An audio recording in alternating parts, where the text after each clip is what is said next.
Evening இன்னைக்கு சாய்பாபா கோயிலுக்கு போயிருப்பேன். தேர்ஸ்டே அதுவும் கோயிலுக்கு போன ஞாபகமே தான் வந்தது. அங்கே அவங்க கொடுக்குற சாப்பாடு அதுதான். இப்போ தான் சாமி கும்பிட்டு வந்தேன்.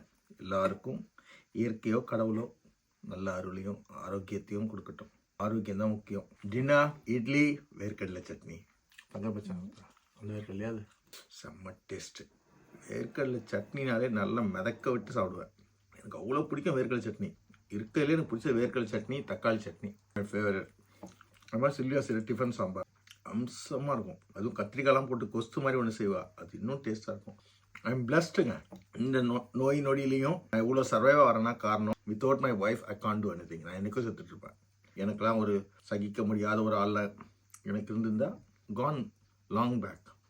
இந்த கண்டிஷனில் அவ்வளோ நாள் வாழ புரிஞ்சிக்கணும். அவங்க மூட் ஸ்விங்கை புரிஞ்சிக்கணும். அவங்களோட இயலாமையை புரிஞ்சிக்கணும். அதுக்கு ஏற்ற மாதிரி நடந்துக்கணும். டெடிக்கேட்டடாக ஃபுல்லாக அவங்களுக்காக வாழணும். நான் ஒன்றுமே இல்லைங்க இந்த உலகத்தில். நான் இன்றைக்கி வாழ்கிறது எல்லாமே because Sylvia and my medical support, என்னை சேர்ந்த டாக்டர்ஸ். நேற்று கூட அப்படி தான் அது வீடியோ வரும் பாருங்கள், நாளைக்கு போடுவேன். ஸ்கேனுக்கு போயிட்டு ஸ்கேன் ரூம்லாம் போயிட்டு அந்த மிஷின் உள்ளே போயிட்டேன். ஒரு 2 மினிட்ஸில் பேனிக் ஆகிட்டு ஆன் பண்ணிட்டேன். எனக்கு எவ்வளோ செலவாகும் தெரியுங்களா அந்த கவர்மெண்ட்டுக்கு. ஒரு பேஷண்ட்டுக்கு அவங்க அவ்வளோ ஸ்பெண்ட் பண்ணுறாங்க. அவங்கள டிசப்பாயின்ட் பண்ணிட்டேன். அவங்க கிட்ட சாரி கேட்டேன். அவங்க நீ நர்வஸ் ஆகிட்ட, ஒன்று பல்பிட்டேஷன் அதிகமாகிடுச்சு, no worries will do next time அப்படின்ட்டு அனுப்பிச்சிட்டாங்க. அப்போ சொன்னாங்க, நீ எவ்வளோ கைண்டாக இருக்கிற, இதெல்லாம் சொல்லவே மாட்டாங்க, அப்படியே போயிடுவாங்க, நீ அவ்வளோ தூரம் வந்து இவ்வளோ யோசிக்கிறல, அதுவே பெரிய விஷயம்னாங்க. நான் அப்படிலாம் யோசிப்பேன்.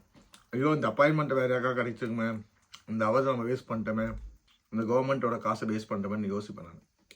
அதனால யோசிக்கிறதால maybe I'm getting good things in the world. யோசிக்கிறத நம்ம நல்லா யோசிக்கணும்ல. க்ரீடினஸோட இல்லாமல் இருக்கிறது ஒரு நல்ல விஷயம் தானே. அதில் என் ஒய்ஃப் கிட்ட தான் நான் கற்றுக்கிட்டேன். நான் க்ரீடி கிடையாது, நான் பிஸ்னஸ் பண்ணணும், காசு சம்பாதிக்கணும், அதெல்லாம் ஆசைப்படுவேன். அதை விட ஹெல்த் தான் முக்கியம்னு சொல்லுவாள். அதே மாதிரி எதையுமே கூலாக எடுத்துப்பா. அது இன்னும் கற்றுக்கினே இருக்கேன். Still I am learning. I will one day changing. I will change myself slowly. Thank you Kanama for your dinner. I love you da. God bless you. God bless you.